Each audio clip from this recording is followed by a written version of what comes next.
Hello, everyone. I'm Sally Lynch, Development Director of the Aurora Humanitarian Initiative, and it's my pleasure and honor to welcome you to this dialogue today. In partnership with the New Humanitarian, we are bringing together minds and spirits to address pressing and unprecedented global challenges. I truly wish the need for conversations like today's was not so urgent, but the challenges that have unfolded within the global humanitarian landscape are at the same time humbling, concerning, and extremely complicated. A sobering testament to our collective and converging reality is the staggering rise in humanitarian needs across the world due to conflicts, climate emergencies, economic factors, and a myriad of other complex drivers. The 2024 Global Humanitarian Overview issued by the United Nations earlier this month captures the challenges, hardships, and multifaceted needs of nearly 300 million individuals worldwide requiring urgent humanitarian aid and protection. In Afghanistan, Sudan, and the Democratic Republic of Congo, the top 3 countries in need, more than 73 million people need immediate support.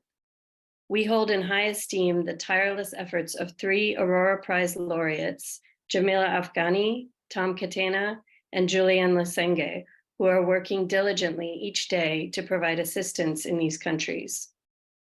This year, we've witnessed displacement, acute food insecurity, malnutrition, violent conflict and war, and the disproportionate burden borne by women and girls, highlighting the critical needs for immediate action and profound reconsideration of our approaches.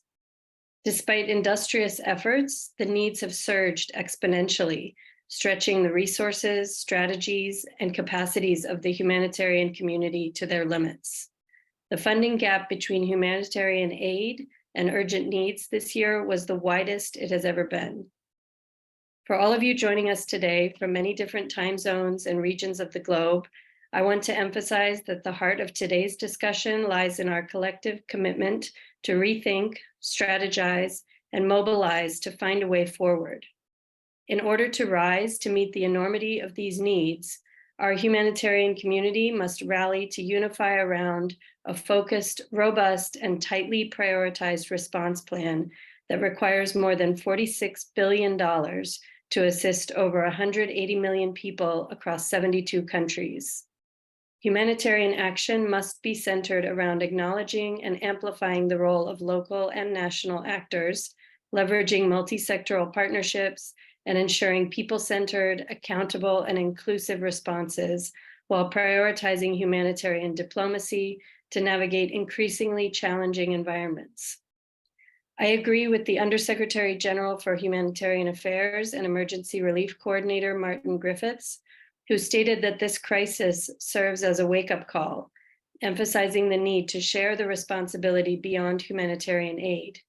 More investment in fragile areas and marginalized communities, coupled with addressing root causes, is imperative. Despite immense challenges, we can find optimism in collective efforts to overcome these obstacles and create lasting positive change. Our collective action today will define the fate of millions impacted by crises. The time to act is now, and the cost of inaction is too dire. Thank you for joining us today and for supporting our Aurora community. Let's now extend a warm welcome to our friend, our partner, and someone who refuses to turn a blind eye to suffering, Hea Ali, CEO of the New Humanitarian, who will introduce our expert panelists and moderate this important discussion.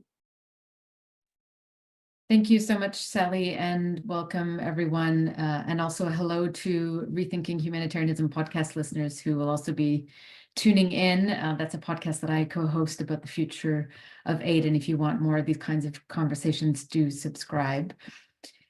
I just want to start by saying, if you scroll through the New Humanitarian's website, we chronicle humanitarian suffering, and you'll find story after story of unmet need. You'll find the story of Mustafa Saleh al-Khatib, whose home was destroyed after the earthquake in northwest Syria in February. He's now homeless. He and his wife and 4 children are sleeping in their car at night and spending their days out in the streets, and they've been unable to get a tent from aid groups or a spot in a displacement camp. You'll find the story of Amina Mohamed, a 20-year-old who fled her farming town in Somalia in 2021 because of drought.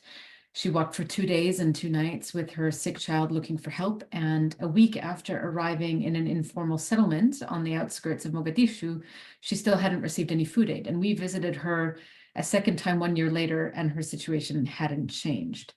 And you'll find the story of 2-year-old Selma, a Rohingya refugee from Myanmar, at a feeding center in Bangladesh. And in the wake of 30% cuts in the World Food Programme's food rations, a Rohingya writer recently wrote for us, "We understand the world has many urgent problems, but this is the wrong time to abandon Rohingya refugees." I share these stories to say that this unmet need is repeated over and over around the world, from South Sudan to Haiti to Yemen to DRC. And with every passing year, more crises get added to the list. This year, of course, we saw the conflict in Sudan, an earthquake in Morocco, flooding in Libya, and of course, the outbreak of violence in Gaza and Israel. And so every year, as Sally mentioned, the gap between the needs and the world's ability to meet those needs grows. So even while funding is increasing, about half of those who need help aren't getting it every year. And we can, of course, expect this trend to continue as climate change makes more and more places around the world uninhabitable, leads to more conflict, more displacement, more hunger, more death. So it's in this context that I have come to think of humanitarians as hamsters on a wheel, or to use another unfortunate analogy, it feels a little bit like a whack-a-mole, where you try to address one crisis and then another one pops up. And thus, I think it's imperative for us to ask the question of whether humanitarian aid remains the best tool to respond in this environment and under the so-called polycrisis, or whether there's a better approach to alleviating suffering. And if you think of a future in which financing hits a ceiling, in which climate change is creating new needs around the world, in which government restrictions are making it harder and harder for international aid workers to access certain areas, we're seeing that in Gaza, we're seeing it in Sudan and Myanmar and in Afghanistan. If that future is barreling towards us, how do we future-proof a system that aims to help people in need so that they can continue to fulfill that mission moving forward? So to discuss those questions, we've got with us today Damian Lilly, who is currently the Deputy Head of the UN Office for the Coordination of Humanitarian Affairs in Chad. In addition to several stints with OCHA, he has also worked with Doctors Without Borders, with the UN agency responsible for Palestine refugees, with the UN mission in South Sudan, as an independent consultant. And he joins us today in his personal capacity from Janah. Hi, Damian. Hi there, thanks for having me. We also have with us Janah, who is the Deputy CEO at Crisis Action, which works to protect civilians from armed conflict. She's a policy advisor, a governance specialist, a feminist, and has worked previously with Oxfam on Pan-African issues, as a policy advisor on poverty reduction to the South African development community, and as the executive director of the Center for Citizens Participation on the African Union. She joins us today from Connecticut because she was named a Yale World Fellow. Congratulations and welcome, Janah. Thanks, Heba. I'm really happy to be here. Thank you. Third on our list, Deqo Mohamed is a Somalia-born obstetrician and gynecologist. She is a renowned humanitarian doctor, has spent years on the front lines fighting against famine, severe malnutrition, maternal death, and infant mortality. And she's the founder and executive director of Hagarla Institute, which works to improve public health in Africa through research, education, and community health delivery. She is most often based in Somalia, but joins us today from Miami. Hi, Deqo. And finally, Degan has just joined us, executive director of the NGO Adeso, and also founder of a consultancy called DA Global that advises philanthropies, NGOs, and others on how to decolonize and localize their activities. Hi, Degan. Hi, Heba. How are you? Very well, and going to jump right in because we've got a lot of ground to cover. And I know, Degan, you're going to have to leave early, so we'll try to pack in as much as we can before you do. But Damian, I wanted to start with you. We heard at the beginning from Sally that the UN appealed this month for $46 billion to help 180 million people next year. And after seeing for years and years that level of appeal increasing, this is the first time that the UN hasn't appealed for more money than it did the year before. And given that it's hard to argue that the needs have decreased, I wonder what you make of that. Yeah, I think it's a very positive development. First of all, I think what we've seen in the last few years is in some ways, obviously, the amount of needs get bigger, the gap get bigger at the same time, as you said. But I think there's been a certain element of mission creep with the humanitarian system that has been asked to take on issues that in many ways extend beyond humanitarian action. We've had a big part of the increased requirements was the COVID appeal a few years ago.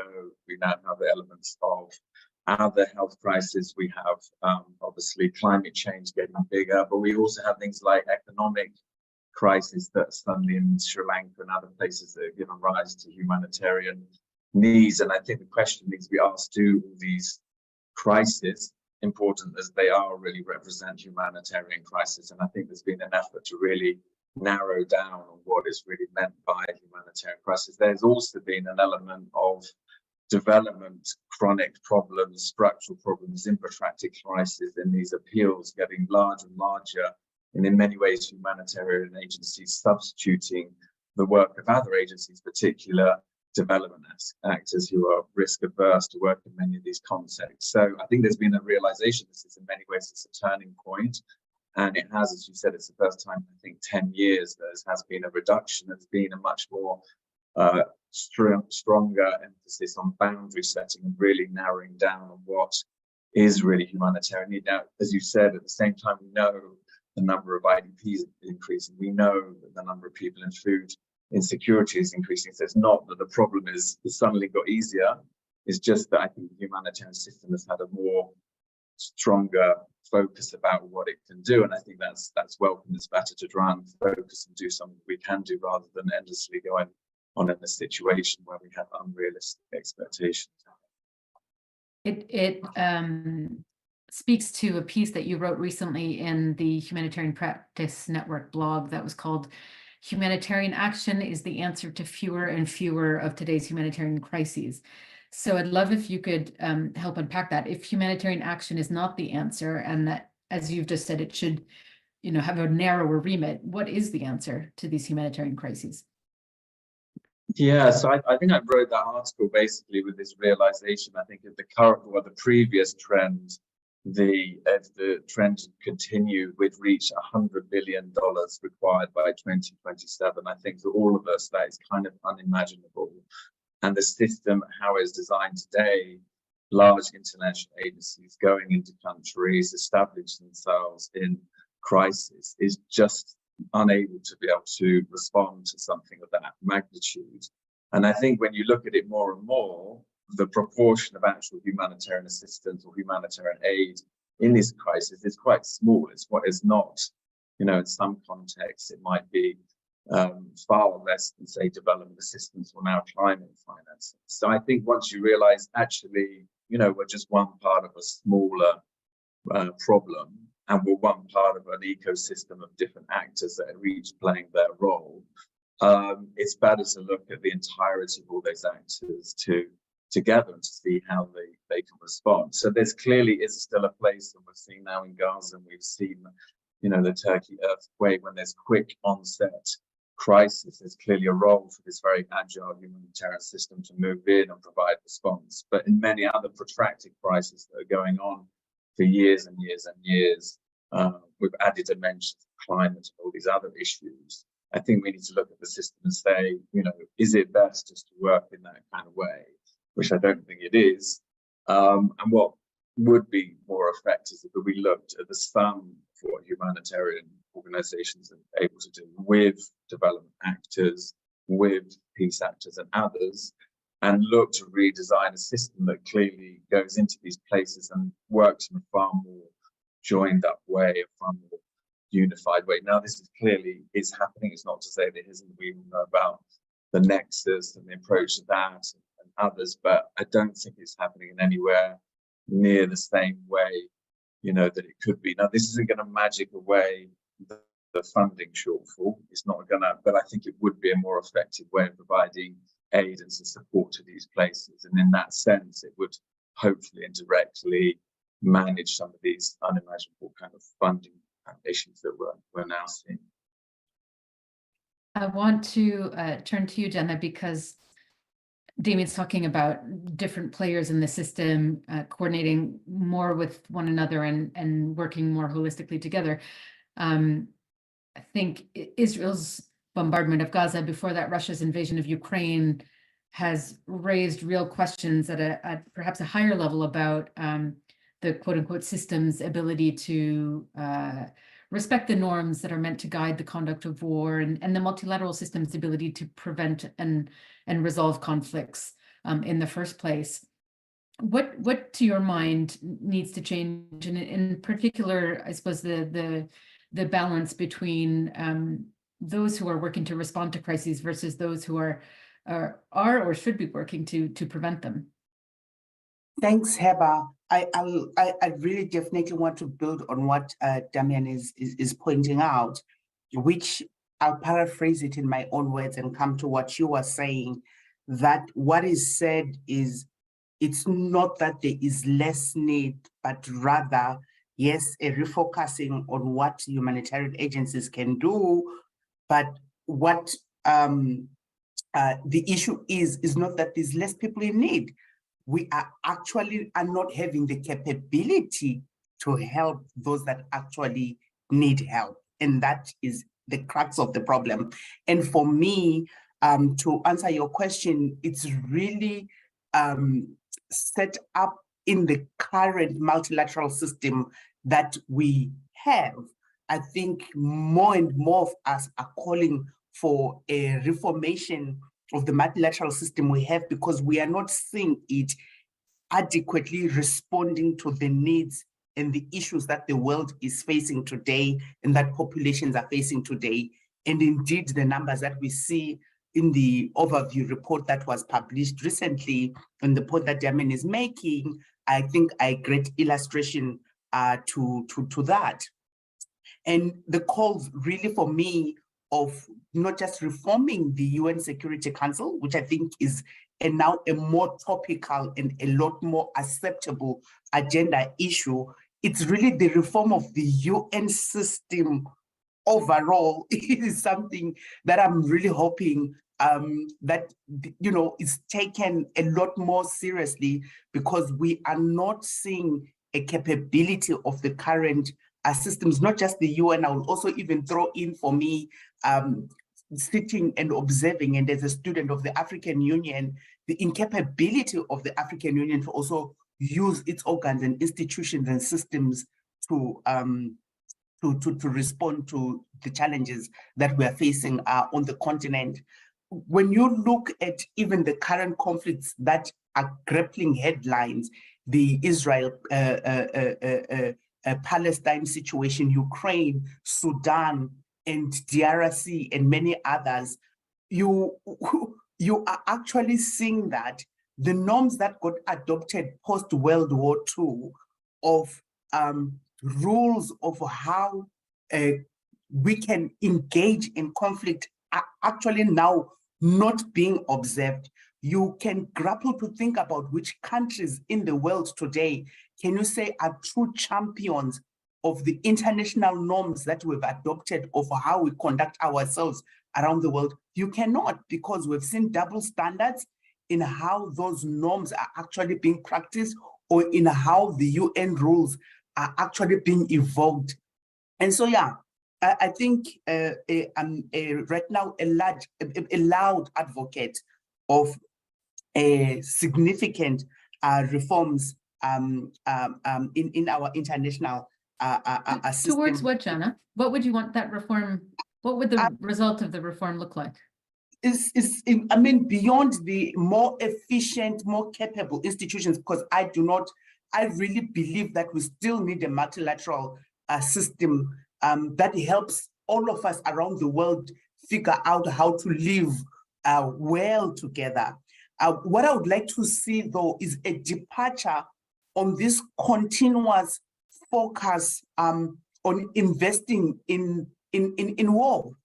If you look at our humanitarian work, it's really a very reactive. We are responding to crisis. We are not taking time to think about how to prevent crisis. I would love to see a shift from big budget on defense but rather to actually see an investment in peace. If we can have countries that have a ministry of happiness, why can we not have a ministry of peace, where we actually say, how can we actually invest in protecting our peace? Because we know development, we know economic growth, we know innovation, we know well-being happens in a context of peace. But all our countries, most of our countries, invest significantly in ministries of defense, and not so much in taking time and in putting in place resources, including just human resources, to say, how do we respond? How do we protect peace? How do we ensure our country does not get to a place where it's in conflict within itself or with others? When situations break out, you will see a lot more investment in sending arms.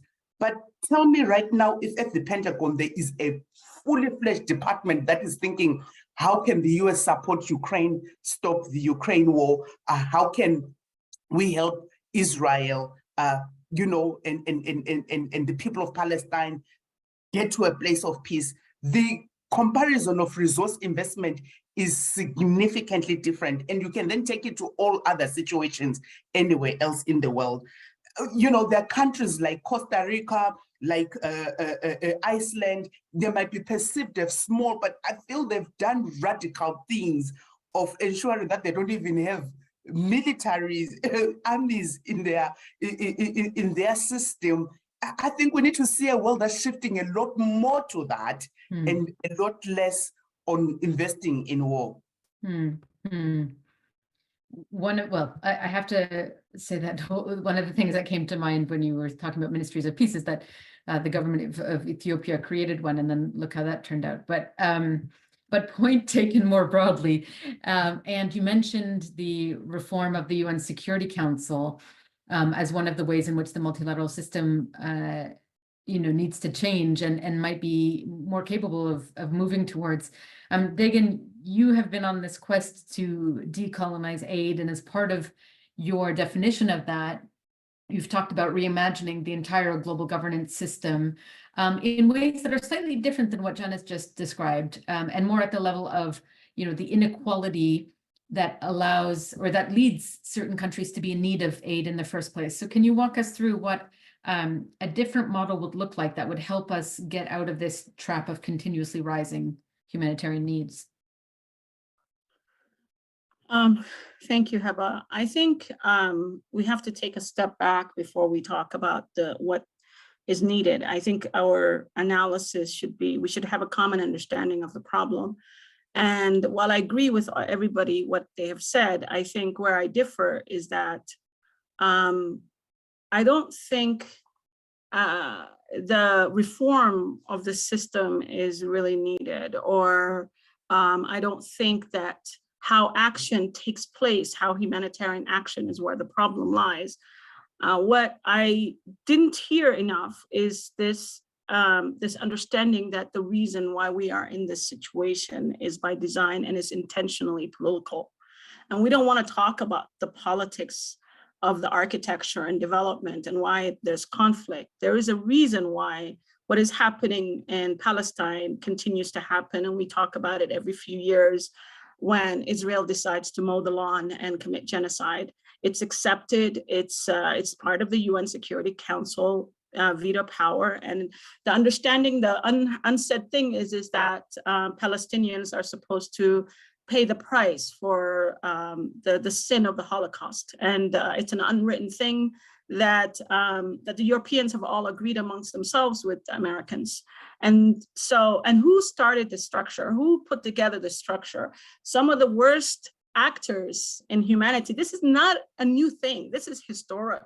The French are committing genocide in Algeria while they are participating in the construction of the UN and writing human rights laws and conventions and all of that. To just look at that, the hypocrisy, So this system was not designed in a way to be equitable. It was designed to ensure that the imperialists, the colonizers, still have power. And when they do something, they can get away with it. And they literally do get away with genocide every single day. day. What is happening in Yemen, what is happening in Syria, what is happening in Ukraine, in Palestine, in Congo. All of these are political issues that are either linked monetarily to what the West wants, financially, or they're linked and politically or strategically. So we need to understand that why we have political conflict that are unresolved year after year after year is because of that, is because of the structure. So I would take a different view, and I would say that we have two options. We can either completely get rid of it, recognizing that it is neocolonial, it is imperialistic. What's it? It is get rid of all the Bretton Woods institutions, get rid of the IMF, get rid of the World Bank, get rid of the UN, get rid of it all. And by the way, they have absolutely zero credibility. I think the nail is being put into the coffin right now of the UN as we speak. It has no legitimacy. The US has no legitimacy. The P5 have no legitimacy. The global South and the rest of the world know that. And that is why there has been this effort to have the BRICS get on overdrive. And I think whether we trust Russia, we trust China is irrelevant. The fact remains that the most blood on the hands of governments is with the West and with the North. And right now, global South countries have to either choose. Do they stay in the current system, they know what it stands for, or do they take a chance and leap of faith and hope to try to create something that's more just? So I think there is conversations happening as we speak about new architecture. There's new banks that are being established to compete with the IMF and the World Bank. I'm not suggesting all of this is going to be in place immediately. It might take another 20, 30 years for it to get established. It just creating the UN took 2 iterations. It was the League of Nations first, and then finally the UN. And it took many, many years. The Bretton Woods institutions, the same thing. So it's not going to happen quickly, but it is going to happen. And it might start off with some rumblings about reforming the P5 and the Security Council. And it might start off with peace processes led by the BRICS. And for at least Palestine, I'm not sure if it's going to happen in other countries. And if it does, and the US refuses refuses the agreements, refuses the challenge, the West refuses, the P5 refuses to give up veto power, then I can tell you right then and then, there will be a very quick need for the BRICS and the Global South to establish an alternative. So I think a lot has to do with what happens in the next few years and how the West reacts to the recognition that the West is falling. And they are no longer in the driving seat and share the car and with other people. So I think that's one option. The other option is the tweaking at the edges, is what I've been hearing. And honestly, I'm not sure tweaking is enough anymore. I think the situation we're in is so grave and so drastic that I'm not sure if just removing the P5 is enough. I think there has to be a whole new articulation of an entire structure of the UN. Who controls WFP? Who controls of UNICEF? Who controls all of these NGOs? These agencies, this assumption that it's always divided up between the US and the British and the other Europeans. So all of this has to be redesigned and renegotiated. So I would say that the politics of the system and what is the underlying root cause of all of these humanitarian crises, we need to understand it as humanitarian actors, that it's extremely political. And this is what I have been talking about when I talk about decolonization, is the recognition that we are part of this small little sliver within global architecture. And we just keep talking about humanitarian action as if separated from this political architecture, and it's not. I'm sorry, Damian, I can't hear you. I'd love your reaction to that.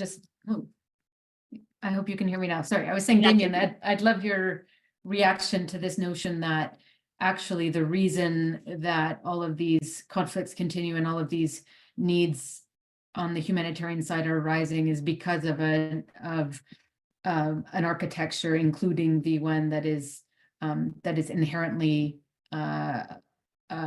privileging one part of the world over another.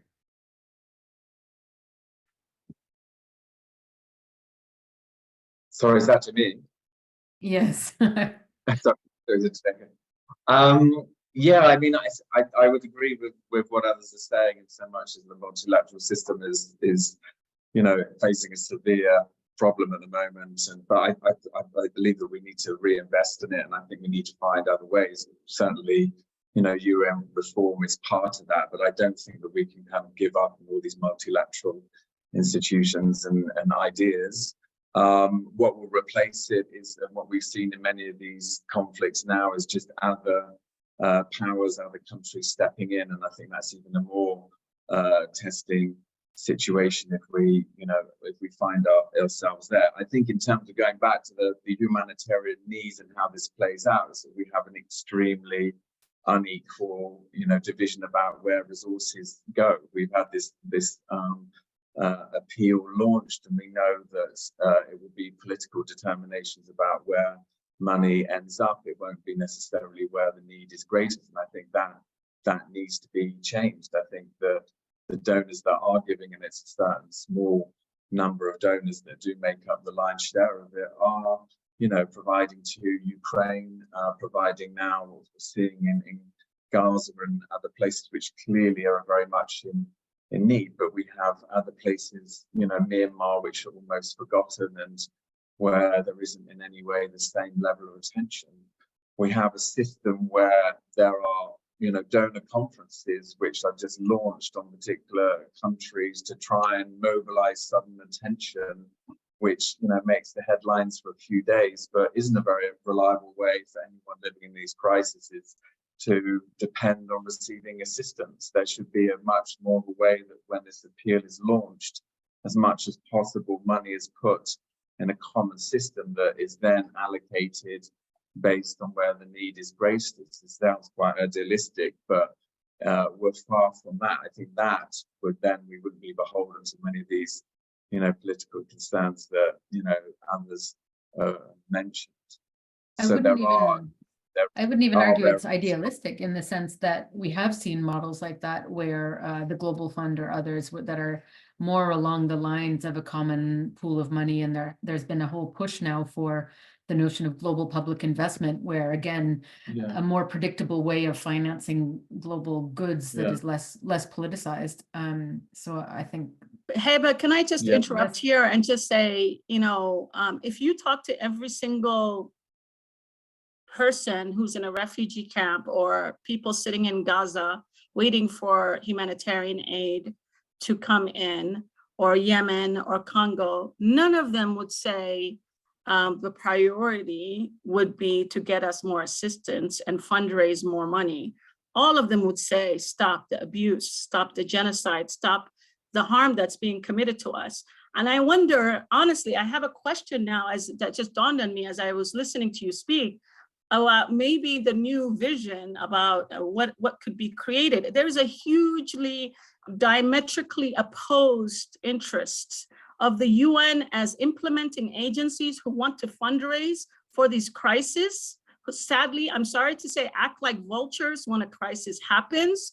And all they're interested is about raising more money for humanitarian response, and the political action that causes it, that makes sure actually crises are not addressed. We see that right now. It's a live issue with WFP heads and UNICEF heads not talking about genocide and what's happening with their own staff in Gaza.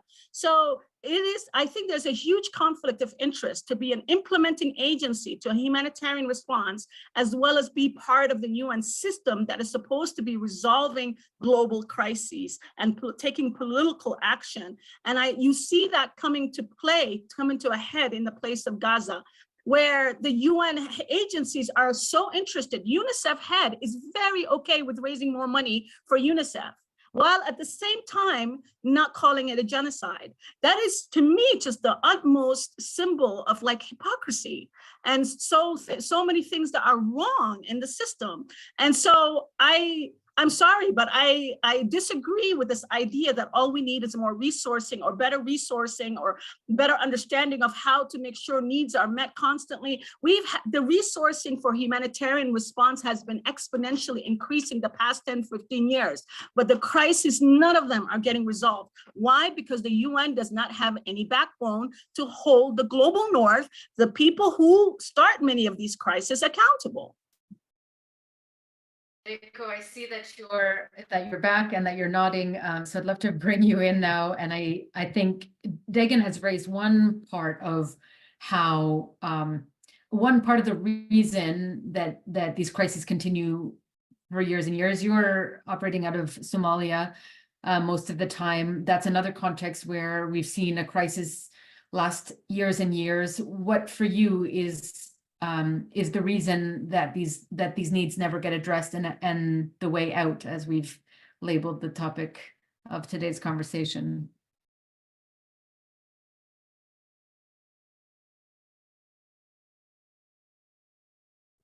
Sorry, thank you. Can you hear me now?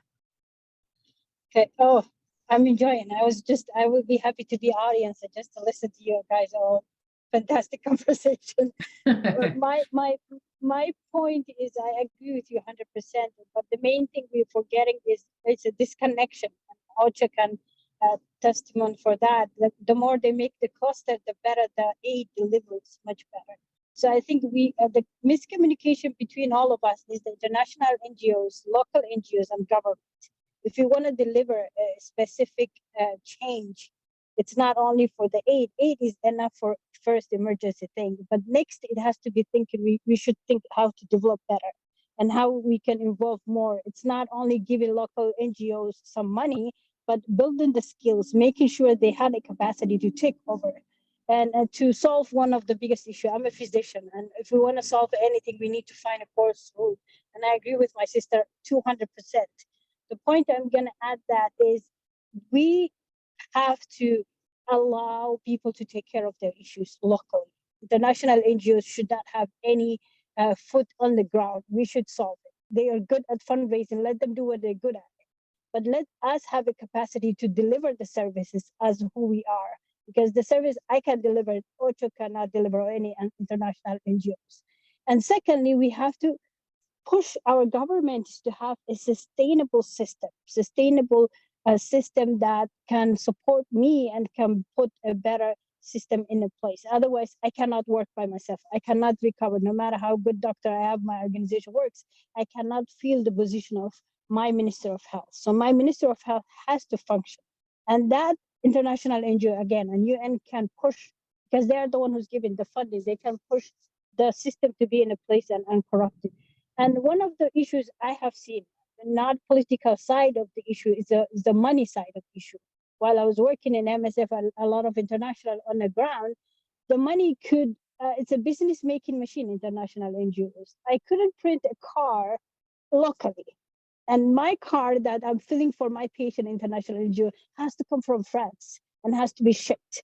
And that's really frustrating. So if we shift the money, and war will not stop until we have manufacturing companies who are making millions of dollars. So we need to come up alternative. Those people can make money, not in the blood of the people, not in the blood of anywhere in Sudan, in Ukraine, in Gaza, what's happening, but how they can make money from somewhere else, not killing us. And international NGOs, we just have to say, thank you, you're good fundraising, you're good rallying, but let us cover ground because we have experience and we can deliver things. But I guess the argument isn't just that you have the experience, but that if we imagine a world in which humanitarian needs continue rising, the model, and I think somebody mentioned it earlier, of international aid workers parachuting in is a much more expensive model and just simply won't be sustainable. In addition to the fact that if there are crises happening everywhere, as we can imagine in a future of climate change invoked chaos, sorry to be a bit alarmist, that you can't parachute people in because everyone's going to be dealing with crises on their own soil. So I think that the localization agenda is about more than morality in a sense. It is also about, how this response is going to be possible in the future, but it often is framed in a way that is much more around how international NGOs can delegate or give a bit more decision-making power to local NGOs. Deqo, you have a different vision of what localization can look like if it really is going to be an alternative way forward, and that is empowering governments. And yet in many contexts, like Somalia, that is often really challenging because donors don't want to pump money into a government that they consider to be corrupt or incapable, et cetera. And so how do you get around that challenge? It's very, first of all, we have to stop bringing Western governance system. That's a number one. You cannot have a book and written policy and your idea and your rules to bring and functioning in Africa. I think as Africans also, we have to think how better we can be governed ourselves, not copying, policy in US or now if Somalia become a federal state. And what exacerbated that is every state has a specific clan. So that brings back Somalia, a clan issue. We were trying to fight that clan issue in the last 30 years and we were trying to be Somalis. Now we went back because it's federalization system, because we have to divide it 6 sections and each section are run by clan. So if we want to stop that, is we have to educate ourselves. We have to empower ourselves. On top of that, international community and UN who's funding my government has a power. Somehow they do have a power to negotiate.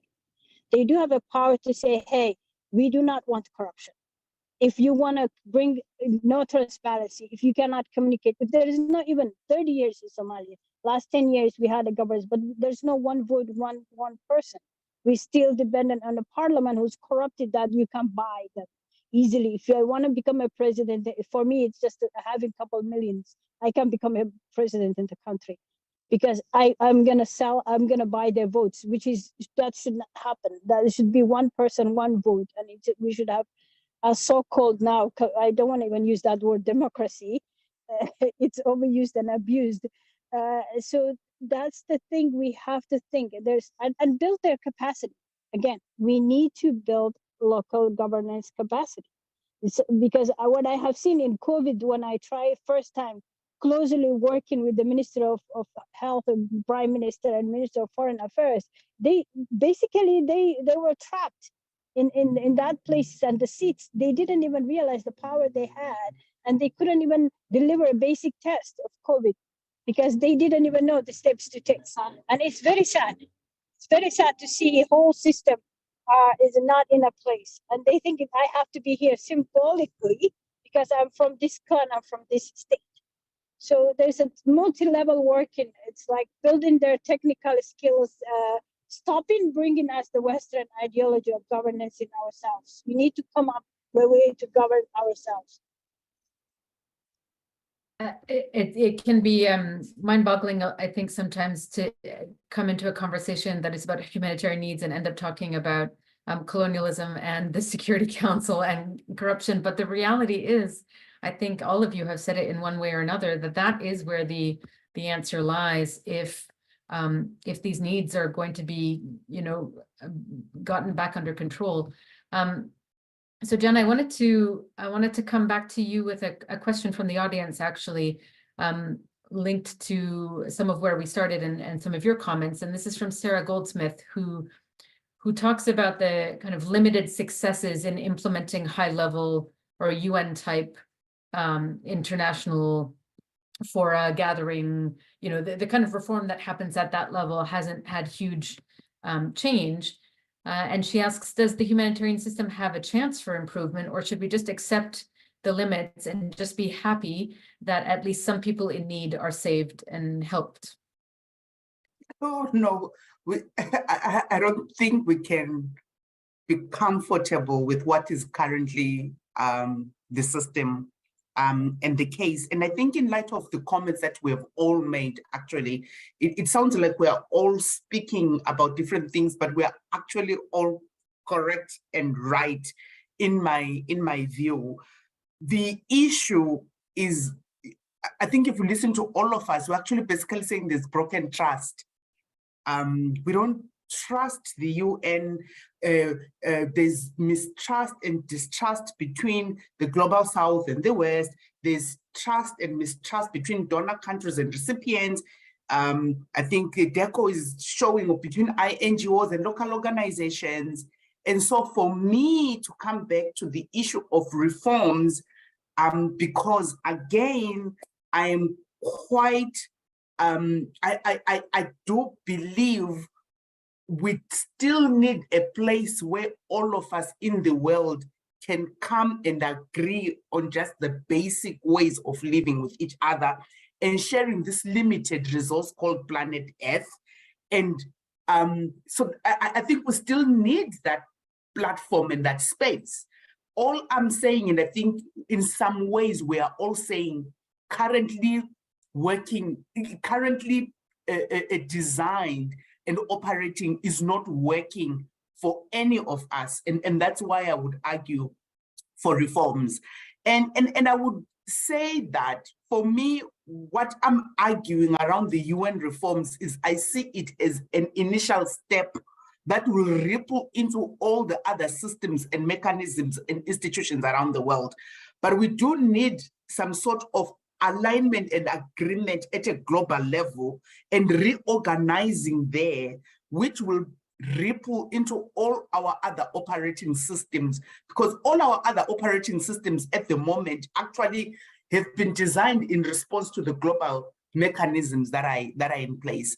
I think it's very urgent, you know, just in light of the conversation that we've had today, of the statistics and numbers that we're dealing with now in the ever multiplying conflicts and climate-related incidences and situations around the world.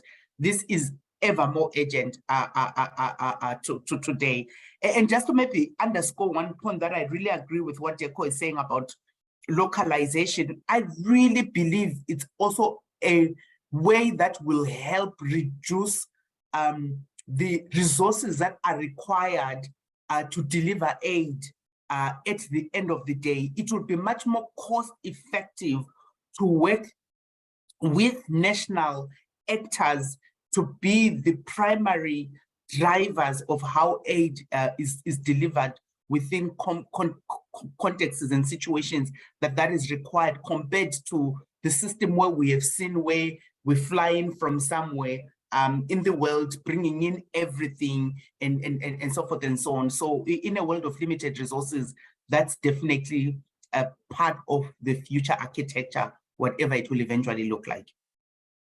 And I think the other driver or incentive is that increasingly we're seeing in this environment that you described of the West versus the rest, skepticism and, as you put it, distrust, even from the countries that are in need of humanitarian aid, in accepting aid from the outside. And I think that's one of the other complicating factors that leads a localized approach to be one of the ways forward, inevitably.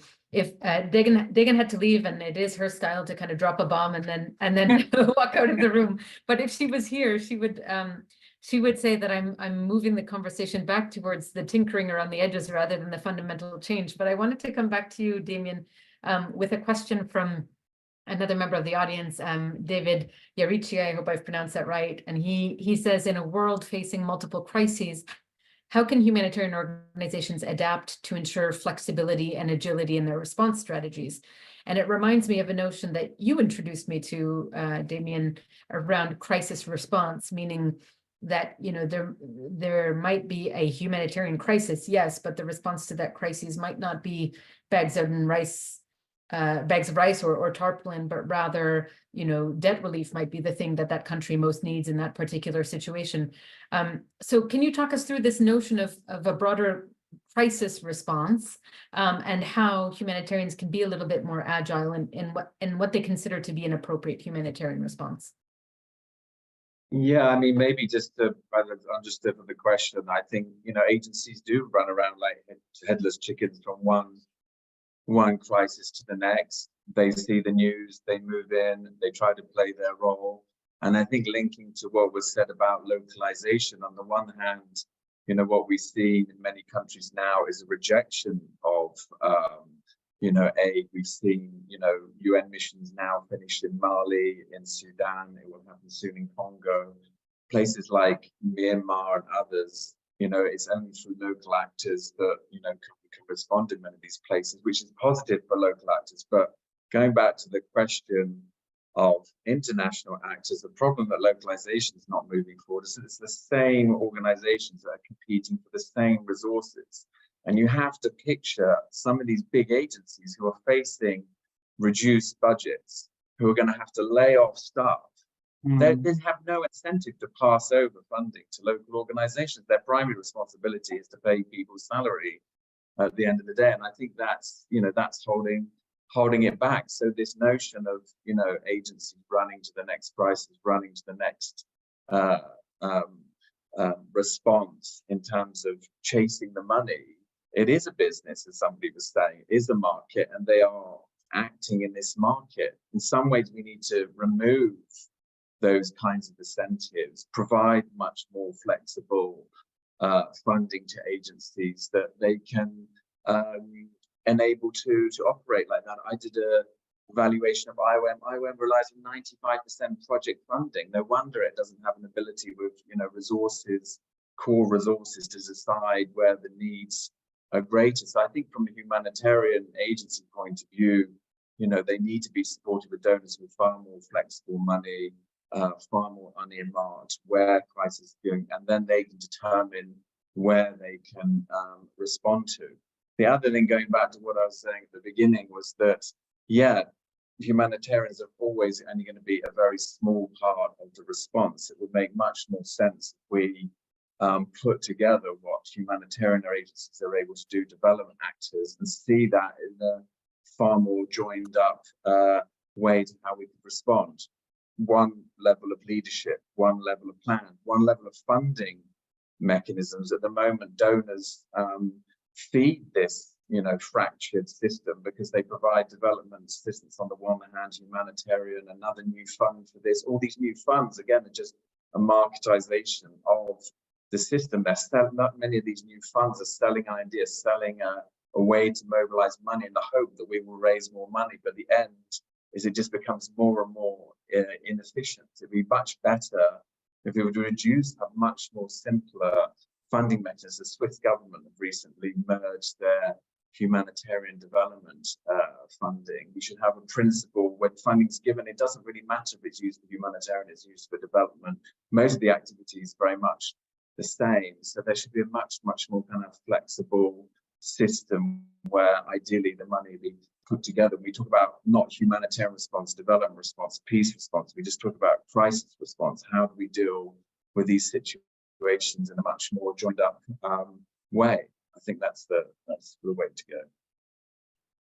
In the last few minutes, and I'm just going to run a couple of minutes over because I know we started a little bit late. I wanted to ask each of you, because we've covered quite a bit of ground in a short time and talked about very big issues that are hard to make sense of at times, and certainly hard to then operationalize. If each of you can think across the areas that we've talked about, whether it's a more joined up response, the way you've been describing, Damian, or it's making a multilateral system that is more focused on conflict prevention, as you've talked about, Janah, or localization, Deqo.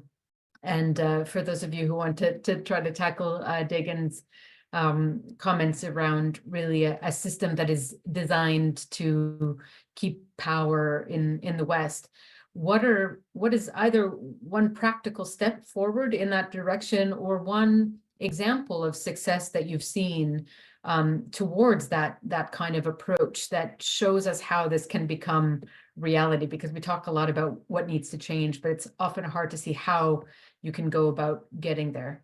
Do any of you have any rays of hope for folks? I'm happy to start and say, for me, I see an opportunity in 2024 with this UN summit for the future. Again, maybe I'm a pragmatist in my political approach. I don't think you can completely do away with everybody. You build on systems and institutions and platforms that are there. That's why I probably believe in some reform, but I do think there's a huge opportunity to do some radical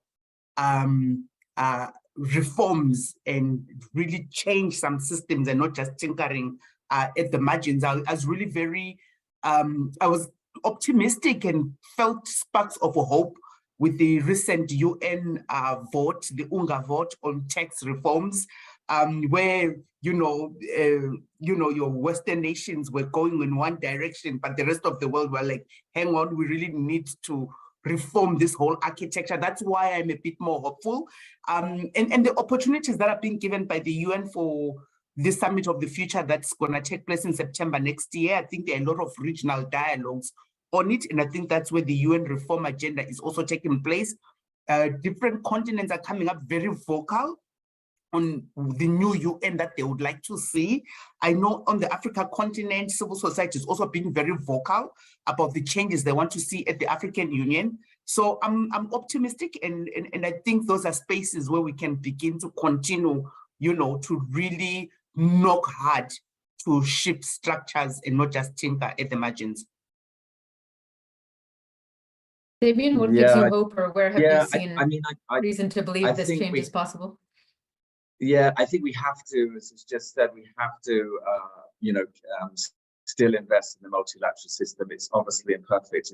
It's shrouded by terrible political dynamics, which are leading to terrible situations that we're finding in Gaza and elsewhere. But I think we have to stay the course. We have to invest in it. We have to hope there will be a turning point and it will get better. I think on the multilateral stage, I think one welcome thing that we've seen from a humanitarian side was recently at COP28, this declaration recognizing for the first time that humanitarian conflict, development, they're all interlinked, and very much climate change is very much a humanitarian agenda now, and I think that's a very positive declaration, but it certainly means a lot now to how humanitarians need to act. One concrete example of what we're seeing in Chad, in Eastern Chad, we've had from the Sudan conflict, we've had refugees, more than 500,000 people have arrived in Chad. This is exactly the same thing as happened 20 years ago in Darfur. The genocide is astonishing. The world has not reacted in the same way when Darfur was in the top of the agenda then, and now it's not even in the news whatsoever, and the situation's far worse. On a more positive note, though, the response in the East is very much different. Before, it was very much seen as just a humanitarian response, established refugee camps. There is recognition that it's not, it's a multi-dimensional crisis, there's developmental impact. Filippo Grandi came here with the managing director of the World Bank. The World Bank is heavily investing. It's very much this crisis response that I was talking about by humanitarian and development actors coming together in a joint plan. That is being led by the government. The government is finalizing at the moment its joint plan to bring all the fractured UN plans together into a single one that deals with humanitarian development and security. It certainly has challenges in how we're going to implement this, but I think in terms of trying to provide a positive example of kind of things that we need to do, I think that's the one that's kind of resonating with me at the moment. Great to hear the nexus in action. And Deqo, last word to you. Where have you seen things moving in the right direction? Oh, everything is said. I will just say, stop, accept. We have to stop the way we're functioning, and we have to accept the new norms. That's all what I will say. What we're doing cannot continue. So we have to stop the way we're delivering, where we're accepting, where we are doing things. And we have to accept giving the power people who has more power than we think. As good as anywhere to end things. We're over time, so thank you very much, Deqo, Damian, and Janah, for your thoughts. And that brings to an end this Aurora dialogue in partnership with the New Humanitarian. For those who do want to keep up with these questions around how best to respond to crises, sign up to receive the New Humanitarian's daily or weekly digests. We also have a new newsletter called Inklings, which gives you little musings around how aid works. So you can find all of that at thenewhumanitarian.org/subscribe. And after what has been, I think, a very difficult year, I just want to wish everyone a peaceful 2024, and may this conversation be one step towards finding ways to reduce suffering moving forward. So thank you all very much, and goodbye. Thank you. Bye.